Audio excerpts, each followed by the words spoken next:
বন্ধুরা, আজকের ব্লগটা একটু অন্যরকম। আজ কথা বলবো পুরুষ, বাজার আর অভাব নিয়ে। আমরা যখন বাজারে যাই তখন শুধু সবজি, চাল, ডাল কিনি না, আমরা কিনি অনেক দায়িত্ব। এই যে কুকুরগুলো দেখছিলেন, এই কুকুরগুলোর কোনো দায়িত্ব বা কোনো বোঝা নেই, তারা নিজের মতো স্বাধীন। কিন্তু আমরা যারা দায়িত্ব কিনি, আমরা কিনি পরিবারের হাসি। আমরা কখনো আমরা লুকিয়ে রাখি নিজের অভাব। একজন পুরুষ যখন বাজারে ব্যাগ হাতে নেয়, তখন সে ব্যাগে শুধু আলু পেঁয়াজ থাকে না, ওখানে থাকে নানান রকম চিন্তা, হিসাব নিকাশ, থাকে মাস শেষে টাকার অঙ্কের মিলানোর যুদ্ধ।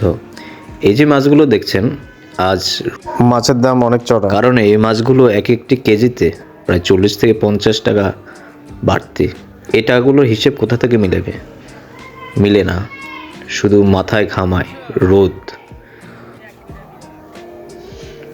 কিন্তু বাজারের আয় সবসময় বাড়ে না, তবুও চুপ করে থাকা, কারণ সে জানে তার দুর্বলতা দেখানোর সুযোগ নেই।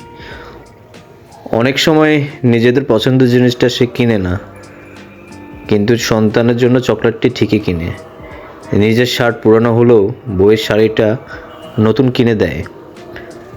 অভাব শুধু টাকা না, অভাব হয় স্বপ্নের, অভাব হয় বিশ্রামের, অভাব হয় আমি ক্লান্ত বলার সুযোগের।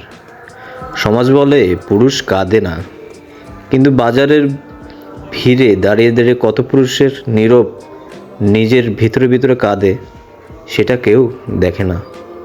আমিও আজ এই মাছগুলো আর এই রুই মাছ, পাবদা মাছ, রূপচাঁদা মাছ, লইট্টা মাছ, চিংড়ি মাছ, এগুলো নিয়ে আজ বাসায় ফিরবো।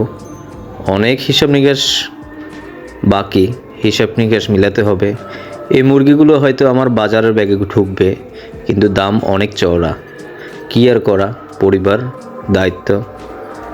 মুরগিগুলোকে ব্যাগে নিয়ে তারপর আবার ফিরতে পালা, বাসার দিকে ফিরবো, কিন্তু মুখটা কেন জানি গোমরা হয়ে রয়েছে। পরিশ্রম। এই পুরুষটিকে দেখুন না, তার দায়িত্বই তাকে নিয়ে যাচ্ছে তার গন্তব্যে। তার কোনো হাসি নেই, কান্না নেই। আমিও আরেকজন পুরুষ। পুরুষদের একটু সম্মান দিন, কারণ তারা শুধু বাজার কেনে না, তারা একটি পরিবারকে টিকিয়ে রাখে। তাই তাদের সম্মান চাওয়া কি একটু বেশি নাটকীয় হবে? না, একটু শান্ত গভীর ভাবলেই হয়তো আমরা বুঝতে পারবো পুরুষের বেদনা।